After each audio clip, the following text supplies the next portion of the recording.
In this video, we're going to talk about a part of your house you might never have even visited, the attic. Usually, it's either unused space or a collection of dusty heirlooms. What purpose does all that empty space serve? And how can you make the best use of it? Let's start with the basics. What are attics good for in the first place? Most houses have sloped roofs to direct rain away from the building and to hold up against heavy snow.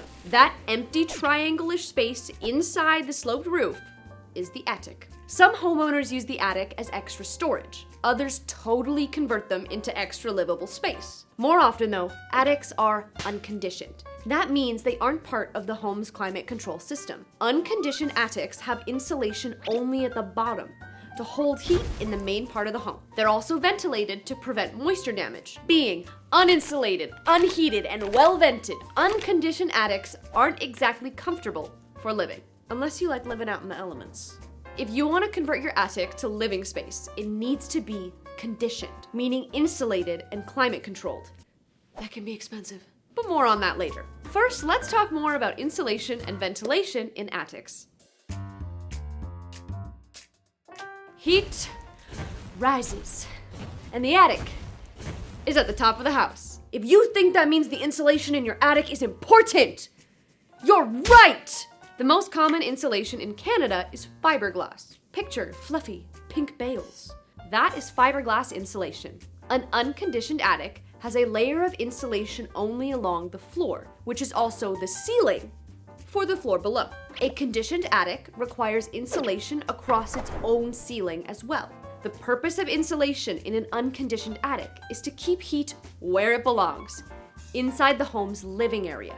Leaving gaps in the insulation, compressing it, or getting it wet will make it less effective, which not only causes your home to lose heat, but also lets heat into the attic. That can warm up sections of the roof, melting the snow on top and forming ice dams. Ice dams can trap meltwater in the roof and lead to water damage inside the home. Not to mention that poor attic insulation wastes energy and the money you pay for that energy. It's also important that attics have good ventilation. Without it, moisture gets trapped inside, which leads to mold and rot. Mold and rot are bad anywhere in the house, but they're especially bad in the structure that's holding up your roof.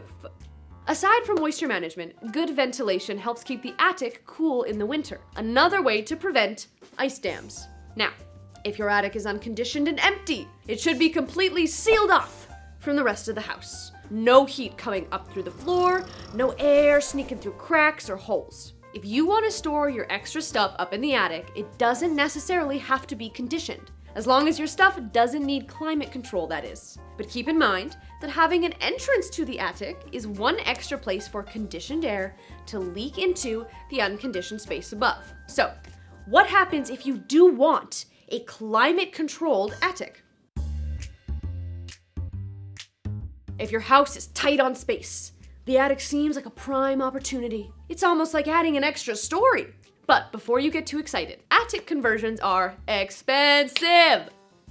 Woo! How expensive depends on the design of your home. But here are the things you need to consider before you move ahead with an attic conversion. First, is the attic strong enough?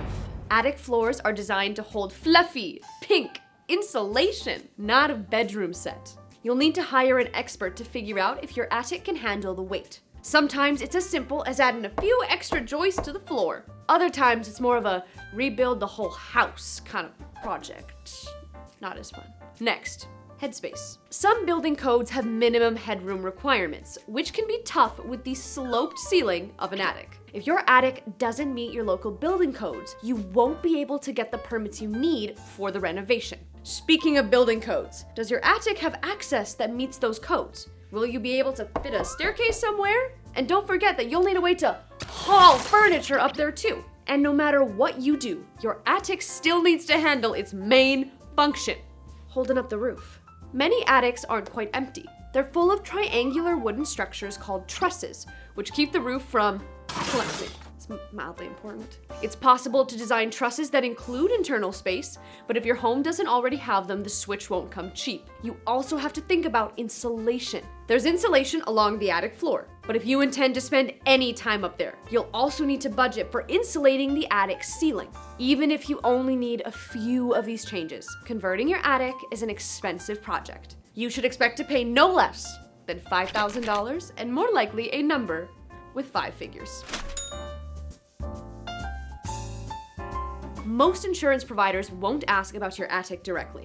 They may want to know if it's been converted into livable space. Otherwise, they'll be more concerned about the roof, to which the attic is obviously related. If your roof is old and dilapidated, it signals that the attic underneath might be full of moisture damage, and who knows what other issues. So make sure both your roof and attic are well maintained. You can get a free quote on your home insurance by clicking the link on the screen. And don't forget to subscribe for more videos about your home and the stuff inside it. Thank you for watching, and I hope you found this helpful. Attic. Attic. Attics. I hate that word now! Here, we that's not a line.